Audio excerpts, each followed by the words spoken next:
Sir అందరికీ నమస్కారం. బలిపల్లి గ్రామం అడ్డాకుల మండలం. గతంలో సోలార్ కంపెనీ వాళ్ళు 2017 నుంచి అక్కడ నిర్మాణం చేయడం జరిగింది. వాళ్ళు వాస్తవానికి కూడా కొంత పొలాలు రైతుల నుంచి సేకరించడం జరిగింది. కొనుగోలు చేస్తే అందులో కాకుండా ఏకపసల్ పట్ట ఏదైతే విధానం ఉంటుందో దాన్ని మొత్తం కబ్జా చేసేసి అలుగు తీసేసి చూము మొత్తం ధ్వంసం చేసి, అంటే వాళ్ళ ఉద్దేశం ఏంటంటే నీళ్ళు అక్కడ నిల్వ ఉంచొద్దు, నీళ్ళు నిల్వ ఉంచితే వాళ్ళ ప్లేట్లు మొత్తం మునిగిపోతున్న ఒక ఉద్దేశంతోన ఒక దుర్మార్గమైన ఆలోచన చేసి వాళ్ళ అలుగును ధ్వంసం చేయడం జరిగింది. ఈ సందర్భంగా ఇంకొక విషయం ఏంటంటే ఆ పైన పెద్ద చెరువు నుంచి ఊర చెరువు వరకు గొలుసు కట్టు విధానం ఉంటుంది. ఆ అలుగు ఏదైతే పెద్ద చెరువు అలుగు నుంచి వచ్చే నీళ్లను నేరుగా ఊర చెరువు రాకుండా కాలువలు ధ్వంసం చేసి కింద నేరుగా తిమ్మ కంపు ఉంటుంది, అటు నుంచి మరిపి నేరుగా వాగులోకి నీరు వృధా చేయడం జరుగుతుంది. అదే కాకుండా వాళ్ళు సోలార్ ప్లేట్లు ఏదైతే బిగించారో దాదాపు ఒక 70 నుంచి 80 ఎకరాల నిర్మాణం ఉంటుంది. ఆ నీళ్ళని వాళ్ళు అండర్ గ్రౌండ్ పంపింగ్ ద్వారా సిస్టమ్ చేసుకొని వాళ్ళ సంపుల ద్వారా నిర్మాణం చేసుకొని సంపులో స్టోరేజ్ చేసుకొని ఆ నీళ్ళు వాళ్ళ మోడలింగ్ ఏదైతే ప్లేట్ క్లీన్ చేస్తూ మిగిలిన వేస్ట్ నీళ్ళు మొత్తం వాగులోకి పంపిస్తూ ఉన్నారు ఉద్దేశపూర్వకంగా. అది ఈ విషయం అధికారులకు కూడా తెలియదు, అది కూడా దృష్టికి తీసుకొచ్చడం జరిగింది.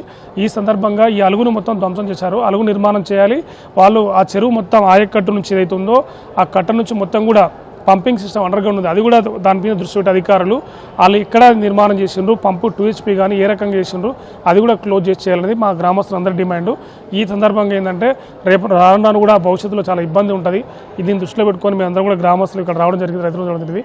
ఈ ఖచ్చితంగా కూడా మాకు న్యాయం చేయాలని దాంతోనే ఈరోజు కలెక్టర్ గారికి ఫిర్యాదు చేయడం జరిగింది. తక్షణమే న్యాయం జరుగుతుందని డిమాండ్ చేస్తాం. సో ఇప్పుడు ఈ సోలార్ వేయక ముందుకు మీకు ఇన్ఫార్మ్ చేయలేరా?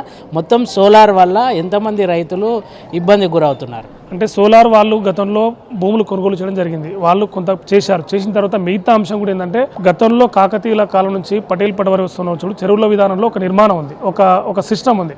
సిస్టమ్ అంటే ఏంటంటే ఖచ్చితంగా ఏకపసల్ పట్ట, అంటే వాళ్ళు కేవలం యాసంగి మాత్రమే వేసుకోవడానికి ఉంటుంది, వర్షాకాలం లేదు. ఎందుకంటే వర్షాకాలం నీళ్ళు నిల్వ ఉంటే కింద ఉండే ఆయకట్టు రైతులు దాదాపు ఒక 150-200 ఎకరాలు ఉంటుంది, వాళ్ళకి నీళ్ళు వెళ్ళాలి. వాళ్ళు వేసుకునే విధానం కేవలం యాసంగి వరకే వేసుకోవాలి. ఇక్కడ సోలార్ వాళ్ళు ఏం చేసిండ్రు, యాసంగి లేదు వర్షాకాలం 2 పంటలు కూడా వాళ్ళు క్లోజ్ చేసి నీళ్ళు ఆపకుండా ముందుకు క్లోజ్ చేయడం వల్ల కింద ఉండే రైతులు మొత్తం ఇబ్బంది పడుతున్నారు, గ్రామానికి ఇబ్బంది అవుతుంది. దాన్ని దృష్టిలో వేసుకొని మా ప్రధాన డిమాండ్ ఏంటంటే ఖచ్చితంగా కూడా వాళ్ళు అలుగును నిర్మాణం చేయాలి, ఆ తూమును బాగు చేయాలి. దాంతోపాటు వాళ్ళు ఏదైతే పంపింగ్ సిస్టమ్ అండర్ గ్రౌండ్ ఏదైతే నిర్మాణం చేసిందో దాన్ని కూడా ఎక్కడ చేసారో మాకు తెలియదు, వాళ్ళే చేశారు కాబట్టి వాళ్ళ భూమి ద్వారా పంపింగ్ అండర్ గ్రౌండ్ చేశారు కాబట్టి వాళ్ళ సంపుల పైన కూడా అధికారులు దృష్టి పెట్టాలి. సంపులు ఎంత స్టోరేజ్ ఉంది, ఒకవేళ స్టోరేజ్ ఉంటే వాళ్ళ దగ్గర ఎన్ని మోటార్లు ఉంటే ఆ మోటార్ల కెపాసిటీ ఎంత, వాళ్ళ నిర్మాణం ఎంత, వాళ్ళ ప్లేట్ క్లీనింగ్ మిగతా అంశాల పట్ల మొత్తం కూడా గ్రామస్తులకు రైతులకు మాకు పూర్తిగా తెలియని మా ప్రధాన డిమాండ్.